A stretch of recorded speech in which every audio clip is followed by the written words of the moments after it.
മഹാരാജ്യത്ത് ഏറ്റവും അധികം unemployment rate നിലനിൽക്കുന്ന സംസ്ഥാനം ഏതാണ്? കേരളമാണ്. നമ്മൾ പറയും മോദി സർക്കാർ ഇവിടെ വലിയ തൊഴിലില്ലായ്മ സൃഷ്ടിച്ചിരിക്കുന്നു, ഇന്ത്യയിലെ കോടാനുകോടി ചെറുപ്പക്കാരില്ലാതെ വലയുന്നു എന്നൊക്കെ പറയുമ്പോൾ നമ്മൾ ആ കണ്ണാടി എടുത്ത് ഒന്ന് നേരെ നമ്മുടെ നേരെ ഒന്ന് തിരിച്ചു വെക്കണം. മുഖ്യമന്ത്രിയാണോ ഈ അൺഎംപ്ലോയ്മെന്റിന്റെ കണക്ക് ഇദ്ദേഹത്തെ വിളിച്ച് പ്രത്യേകമായിട്ട് പറഞ്ഞു കൊടുത്തത്? ഞങ്ങളാരും കേട്ടില്ല.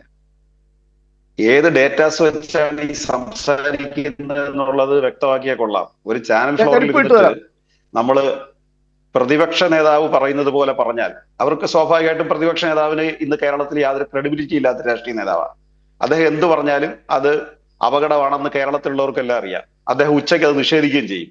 ഇത്രയും കൂടുതൽ വീഡിയോ ക്ലിപ്പിംഗ്സ് നമ്മുടെ മുമ്പിലുള്ളപ്പോഴും പച്ചയായിട്ട് അത് നിഷേധിക്കുന്നതിനും അദ്ദേഹത്തിന് യാതൊരു മടിയില്ല. ആ ഒരു പാതയാണ് പിന്തുടരുന്നതെങ്കിൽ നിങ്ങളെപ്പോലുള്ള കോൺഗ്രസ് പ്രവർത്തകർ വലിയ അബദ്ധത്തിൽ ചിന്തിക്കുകയാണ്. കാരണം ഞാൻ അങ്ങനെയൊക്കെ ഒരു കണക്ക് പറഞ്ഞില്ല, അൺഎംപ്ലോയ്മെന്റിന്റെ കണക്ക് ഇപ്പൊ പറഞ്ഞതല്ലേ. 2015 നവംബർ മാസം 11 UDF പത്രമായ മലയാള മനോരമയുടെ കണക്കനുസരിച്ച് കേരളത്തിലെ തൊഴിലില്ലായ്മ നിരക്ക് 8%. ഒന്നുകൂടെ ഞാൻ ആവർത്തിക്കുന്നു, 2025 നവംബർ 11 മലയാള മനോരമ ലേഖകന്റെ കണ്ടുപിടുത്തം അനുസരിച്ച് അദ്ദേഹം പ്രസിദ്ധീകരിച്ച ഡേറ്റാസ് 8% കേരളത്തിലെ അൺഎംപ്ലോയ്മെന്റ് നിരക്ക്. അത് ഇന്ത്യ രാജ്യത്തെ 3-ാം സ്ഥാനമാണ്. ഇതാണ് അന്ന് പ്രസിദ്ധീകരിച്ച കണക്കെന്ന് പറഞ്ഞാൽ. 40% അൺഎംപ്ലോയ്മെന്റ് നിരക്ക് അങ്ങേക്ക് എവിടുന്ന് കിട്ടി എന്നുള്ളതാണ്. ഇതാണ് ഒന്നാമത്തെ കാര്യം.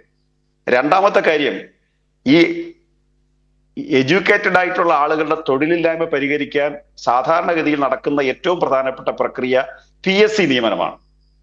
കേരളത്തിൽ ഈ 10 വർഷത്തിനിടയിൽ നടന്നിട്ടുള്ള PSC നിയമനം 3.5 ലക്ഷത്തോളമാണ്. അത് ഇന്ത്യ രാജ്യത്താകെ നടന്ന PSC നിയമനത്തിന്റെ അല്ലെങ്കിൽ നടന്നുകൊണ്ടിരിക്കുന്ന PSC നിയമനത്തിന്റെ 60%. ചെറിയൊരു കണക്കല്ലത്. 28 സ്റ്റേറ്റുകൾ, കേന്ദ്രഭരണ പ്രദേശങ്ങൾ, കോടിക്കണക്കിന് മനുഷ്യർ, അവരുടെ ആകെ നടക്കുന്ന PSC നിയമനങ്ങളിൽ 60% കേരളത്തിൽ എന്ന് പറഞ്ഞാൽ മറ്റ് സ്റ്റേറ്റുകളിൽ 2000, 3000, 4000 PSC നിയമനമേ ഒരു വർഷം നടക്കുന്നുള്ളൂ എന്നാണ്. ഇവിടെ 37,000, 40,000 PSC നിയമനങ്ങളാണ് ഒരു വർഷം നടക്കുന്നത്.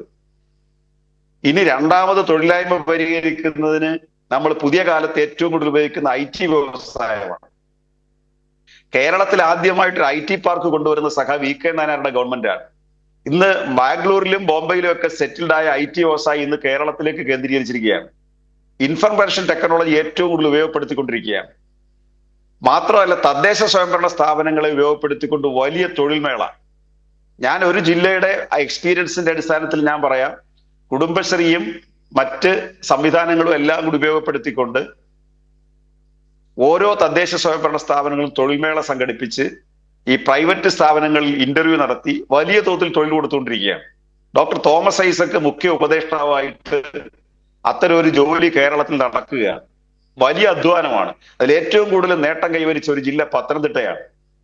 കേരളത്തിൽ എത്ര ലക്ഷം പേർക്കാണ് അങ്ങനെ തൊഴിൽ കിട്ടിയെന്നുള്ളത് അങ്ങേക്കറിയാമോ? അപ്പൊ അൺഎംപ്ലോയ്മെന്റ് നിരക്കിനെ സംബന്ധിച്ച് അങ്ങ് പറഞ്ഞത് ശുദ്ധ കള്ളമാണ്.